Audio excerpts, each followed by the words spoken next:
আসসালামু আলাইকুম। ফেব্রুয়ারির মধ্যভাগে এসে পড়েছি আমরা। এখন বাগানে আমি কি করছি ভাবলাম একটু শেয়ার করি।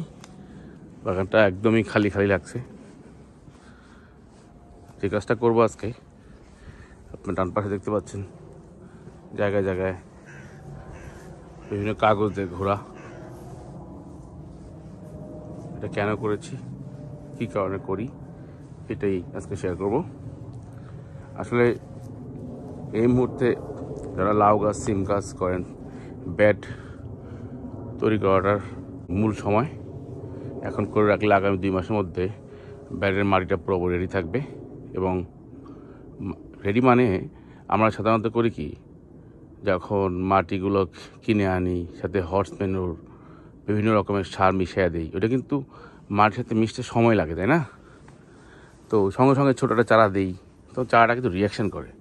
আমরা যদি বেডটা অনেক আগের থেকে রেডি করে রাখি, তাহলে মাটির মধ্যে এই রেশিওগুলো সুন্দর আস্তে আস্তে নাইসলি এই 2 মাসের মধ্যে মিশে যাবে, মাটিটা একদম রেডি থাকবে। আমি আজকে একটা বেড তৈরি করেছি। এই বেডটা লাউয়ের জন্য।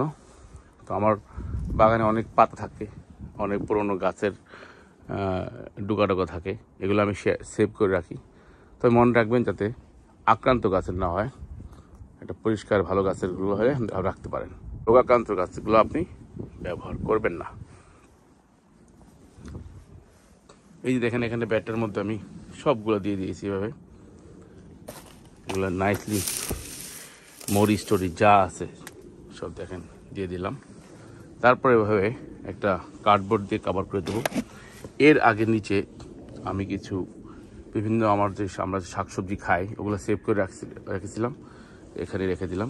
তো সাধারণত 2:1, মানে এই যে ব্রাউন যেটা শুকনোগুলা 2 ভাগ, আর যেটা ভিজানো ওগুলো দিয়েছি 1 ভাগ। ব্রাউনগুলোর মধ্যে প্রচুর কার্বন রিচ মিনারেল থাকে, আর গ্রিনটার মধ্যে থাকে নাইট্রোজেন। তো এই মুহূর্তে নাইট্রোজেন বেশি দরকার নাই, এই কার্বনটাই দরকার বেশি। এটা গেলে ওই নাইট্রোজেনের সাথে এটা মিশে খুব তাড়াতাড়ি পচে যাবে। এটা সুন্দর করে কভার করে দিলাম এই কার্ডবোর্ড দিয়ে। কার্ডবোর্ডটা মিশে যাবে, এর উপর আমি মাটি দেবো। এইখানটা এই বেডটাতে অলরেডি মাটি দিয়ে দিয়েছি। অ্যাগেন এই মাটিগুলো কিন্তু আমার বাগানেরই পুরনো মাটি রিউজ করব। মাটির দাম অনেক বেশি, যেগুলো এই পুরনো মাটিগুলো এই পট থেকে, দেখেন এই পট থেকে আমি নিয়েছি। এখানে একটা মজার ব্যাপার আছে, কোন পটের মাটিগুলো আমি এখানে ইউজ করছি।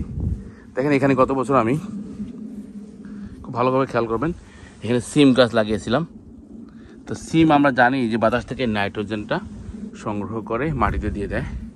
আমি তো একটা সিম গাছ উঠাই এখান থেকে, দেখেন এই যে এগুলোর থেকে নাইট্রোজেন ভরপুর, এবং মাটিতে এই মাটিটাতে প্রচুর নাইট্রোজেন আছে। এখানটায় আমি লাউ গাছ দেবো।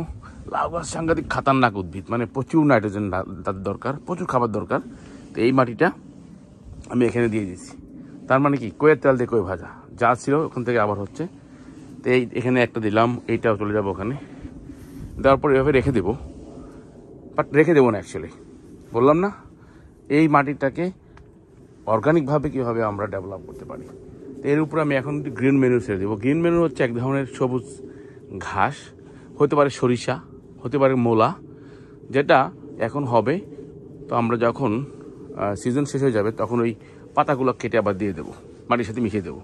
ওই যে বললাম পাতাতে প্রচুর পরিমাণে নাইট্রোজেন থাকে, তো এই মাটির সাথে মিশে যাবে, চমৎকার একটা মিশ্রণ হয়ে যাবে। তো এখানে আমি আজকে এটা শেষ হয়ে গেলে, এখানে আমার কিছু চিন্তা করলাম যে শুধু পাতা তো খাওয়া যাবে, তাই কিছু আমার কাছে মূলা শাক আছে, আজকে এর উপর মূলা শাক দিয়ে দেবো। খেয়াল রাখবেন, আমরা কিন্তু লাউ গাছটা বাইরে দিয়ে দিতে মেয়ের মিডিলে চলে আসবে। মিডিল হতে হতে এখানে কিন্তু মূলা শাক হয়ে যাবে। তো যেই মূলাটা খাবো, শাকটা খাবো, সব তো খাওয়া হবে না, কিছু তো বড় বড় পাতা হয় মূলার, এই মূলার পাতাগুলো আমরা মাটির সাথে আবার মিক্স করে দিয়ে দেবো। তো এইভাবেই আমার মাটিটা পুরোপুরি রেডি হয়ে যাবে ইনশাল্লাহ। তারপর আমরা এখানে লাউ গাছ দিয়ে দেবো। তেমনি এই পাশটা আবার রেডি হয়ে গেছে, দেখেন এখন ঢেকে রাখেছি। তারপর দেখা যায় কী করা যায়। আর এই পটগুলোতে এবার কিছুদিনের মধ্যে কিছু গ্রিন ম্যানুর দেবো, আর এখানটায় একই অবস্থা। তো আশা করি আপনারাও আপনাদের বাগানের যেই পট বলেন বা রেইজ বেডগুলো এখনই তৈরি করে ফেলুন, তৈরি করে ফেললে যে 2 মাস আছে আগামী 2 মাসের মধ্যে ইনশাআল্লাহ আপনার মাটিগুলো গাছের জন্য সুন্দর হয়ে রেডি থাকবে। আপনারা ভালো থাকেন। আল্লাহ হাফেজ।